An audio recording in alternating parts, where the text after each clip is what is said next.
Solusi dari fitnah akhir zaman. Zahir Al-Minangkabawi Mark 7, 2018. Oleh Zahir Al-Minangkabawi. Allah Subhanahu wa Ta'ala berfirman, dan peliharalah dirimu dari fitnah yang tidak khusus menimpa orang-orang yang zalim saja di antara kamu. Dan ketahuilah bahwa Allah amat keras siksaannya. Quran Surat Al-Anfal 25. Mukodimah. Hari-hari ini adalah hari yang berat bagi umat Islam. Berbagai fitnah cobaan seolah tidak henti-hentinya menimpa. Mulai dari huru-hara, kerusuhan, penindasan, perpecahan, saling hajar, bahkan saling mengkafirkan yang nantinya berbuntut pengeboman di mana-mana. Dan tidak luput fitnah yang berasal dari musuh-musuh Islam. Nyaris tidak ada negeri kaum muslimin yang selamat. Sampai pun dua kota suci umat Islam, Makkah dan Madinah, masih segar dalam ingatan peristiwa yang terjadi di musim haji pada beberapa tahun yang lalu. Banyak jamaah haji yang meninggal dunia dan tidak sedikit yang luka-luka akibat ulah orang-orang Syiah.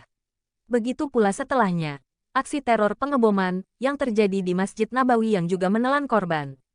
Belum sembuh luka yang lama, sudah datang luka yang baru. Masih hangat peristiwa yang terjadi di Irak, Mesir, Libya, Yaman, Suriah, sekarang terjadi lagi di Myanmar, Burma. Penindasan terhadap Islam dan kaum muslimin yang membuat kita bersedih. Tidak hanya itu, ternyata fitnah-fitnah tersebut juga menimpa kita umat Islam Indonesia. Kita merasakan gejolak fitnah itu di beberapa bulan terakhir ini. Oleh karena itu perlu kiranya kita merenungi dan mencari jalan keluar agar selamat dari fitnah-fitnah tersebut. Makna ayat secara umum. Al-Imam Ibnu Katsir menjelaskan, Allah memperingatkan hamba-hambanya yang beriman terhadap fitnah yaitu ujian dan cobaan yang akan menimpa orang-orang jahat dan juga selainnya. Allah tidak mengkhususkan pelaku maksiat atau orang-orang yang terlibat langsung dengan dosa saja, tetapi berlaku umum dan mencangkup keduanya, pelaku dosa dan orang-orang baik ketika dosa tersebut tidak dicegah. Tafsir Ibnu Katsir 4/37.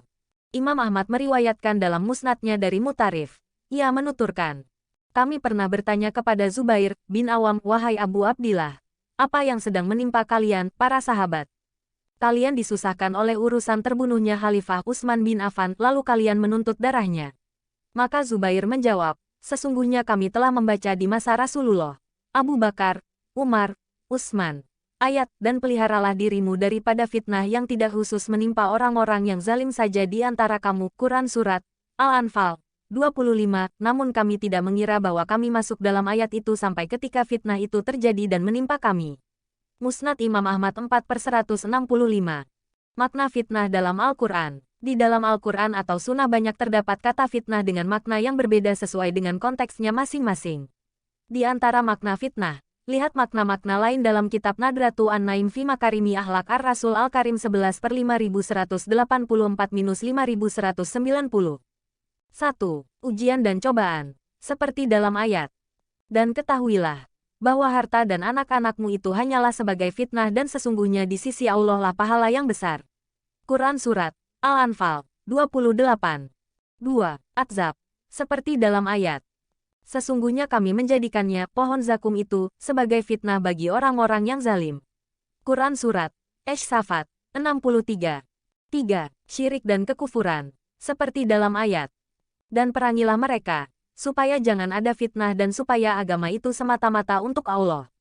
Jika mereka berhenti dari kekafiran, maka sesungguhnya Allah Maha melihat apa yang mereka kerjakan. Quran Surat Al-Anfal 39. 4. Kesesatan. Seperti dalam ayat. Barang siapa yang Allah menghendaki fitnah kesesatannya, maka sekali-kali kamu tidak akan mampu menolak sesuatu pun yang datang daripada Allah. Quran Surat Al-Maidah 41. 5. Dosa. Seperti dalam ayat. Di antara mereka ada orang yang berkata, berilah saya izin tidak pergi berperang, dan janganlah kamu menjadikan saya terjerumus dalam fitnah.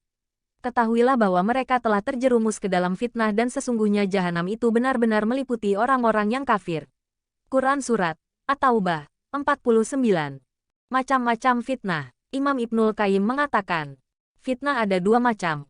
Fitnah asi syubhat inilah fitnah yang lebih besar, dan fitnah asi syahwat. Bisa jadi seorang ditimpa oleh keduanya dan bisa jadi juga hanya salah satunya saja. Allah menyebutkan kedua fitnah ini dalam firman-Nya. Keadaan kamu hai orang-orang munafik dan musyrikin, adalah seperti keadaan orang-orang sebelum kamu.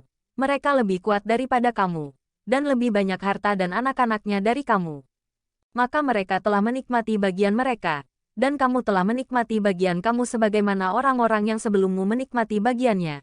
Dan kamu memperbincangkan hal yang batil sebagaimana mereka memperbincangkannya. Mereka itu amalannya menjadi sia-sia di dunia dan di akhirat, dan mereka itulah orang-orang yang merugi. Quran Surat At-Taubah 69. Maknanya, mereka bersenang-senang dengan bagian mereka berupa dunia dan syahwat kesenangannya. Al-Halak yaitu bagian yang telah ditentukan. Kemudian firman-Nya, dan engkau memperbincangkan sebagaimana mereka memperbincangkannya. Dan perbincangan ini adalah hal yang batil dan itulah asi syubhat. Diringkaskan dari kitab Igot 1 Al-Lafan min Masaidi Asi Syaitan 2/160-162 diringkaskan dari kitab Igot 1 Al-Lafan min Masaidi Asi Syaitan 2/160-162. Hadis-hadis tentang fitnah di akhir zaman. Jauh-jauh hari Rasulullah Shallallahu Alaihi Wasallam dalam banyak hadits telah mengabarkan bagaimana keadaan di akhir zaman. Rasulullah Shallallahu Alaihi Wasallam bersabda, akan terjadi fitnah, orang yang duduk lebih baik daripada yang berdiri, dan orang yang berdiri lebih baik daripada orang yang berjalan, orang yang berjalan lebih baik daripada yang berlari. Orang yang mendekatinya akan binasa, barang siapa mendapatkan tempat berlindung darinya, hendaklah ia berlindung. Hadis riwayat Bukhari 3601. Beliau Shallallahu Alaihi Wasallam juga bersabda, bersegeralah beramal, sebelum datang fitnah laksana potongan malam yang gelap gulita. Seorang pada pagi hari dalam keadaan beriman, sorenya menjadi kafir, atau sorenya dia beriman paginya telah menjadi kafir. Ia tega menjual agamanya dengan sesuatu kepentingan dari dunia. Hadis riwayat Muslim 118. Jika dicermati, apa yang dikabarkan oleh Rasulullah itu telah menjadi nyata pada zaman ini. Banyak orang yang tersesat akibat fitnah-fitnah tersebut, ditambah dengan lemahnya iman, sehingga kita dapat menyaksikan orang-orang dengan mudahnya menjual agama mereka dengan harta, wanita, atau jabatan. Peristiwa baru-baru ini saat artikel ini ditulis menjadi bukti dari apa yang kita kemukakan. Seorang yang mengaku muslim tapi justru membela orang kafir yang jelas-jelas melakukan pelecehan terhadap Al-Quran. Nauzubillah. Bentuk-bentuk fitnah di akhir zaman. Secara umum kehidupan itu ibarat aliran sungai. Semakin jauh dari sumbernya maka airnya akan semakin keruh. Rasulullah Shallallahu Alaihi Wasallam bersabda, tidaklah datang suatu zaman kepada kalian melainkan yang setelahnya lebih buruk darinya sebelumnya. Hadis riwayat Bukhari 7068. Sekarang sudah 14 abad lebih kita terpisah dari mata airnya, zaman kenabian. Kita merasakan airnya telah berubah menjadi kotor. Banyaknya fitnah yang terjadi menjadi bukti dari kebenaran ucapan Rasulullah Shallallahu Alaihi Wasallam. Di antara fitnah yang terjadi di akhir zaman. 1. Perpecahan. Rasulullah Shallallahu Alaihi Wasallam bersabda, sesungguhnya siapa dari kalian yang hidup setelahku, niscaya akan menyaksikan, mendapati perselisihan yang banyak. Hari Abu Daud 4609. Dalam hadits yang lain, ketahuilah, sesungguhnya orang-orang sebelum kalian dari kalangan ahlul kitab berpecah belah menjadi 72 golongan, dan sesungguhnya agama ini Islam akan berpecah menjadi 73. 72 akan masuk neraka, hanya satu yang akan masuk surga dan itulah Al-Jamaah. Hadis riwayat Abu Daud 4599. Sebagian ulama mengatakan bahwa pokok gembong dari kelompok-kelompok sesat itu ada 6 yaitu Al-Haruriyah, Al-Qadariyah, Al-Jahmiyah, Al-Murjiah, Ar-Rafidah, Al-Jabriyah. Setiap kelompok kemudian terpecah menjadi 12 sehingga semuanya berjumlah 72.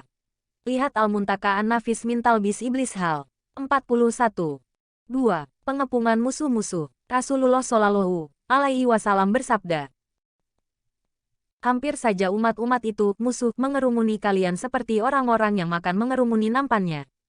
Seorang bertanya, apakah karena sedikitnya jumlah kita pada waktu itu? Nabi menjawab, bahkan kalian saat itu banyak, akan tetapi kalian tak ubahnya seperti buih banjir. Allah mencabut rasa takut dari dada musuh-musuh kalian, dan Allah tancapkan alwan di hati kalian.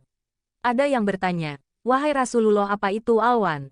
Rasulullah menjawab, cinta dunia dan benci takut mati. Hari Abu Daud 4299. Musuh Islam itu banyak, baik dari luar maupun dari dalam tubuh Islam sendiri. Musuh dari dalam saja sebagaimana disebutkan dalam hadits tentang perpecahan umat ada 72 golongan, belum lagi orang-orang munafik. Sedangkan musuh dari luar juga tak kalah banyak. Mereka tidak akan pernah berhenti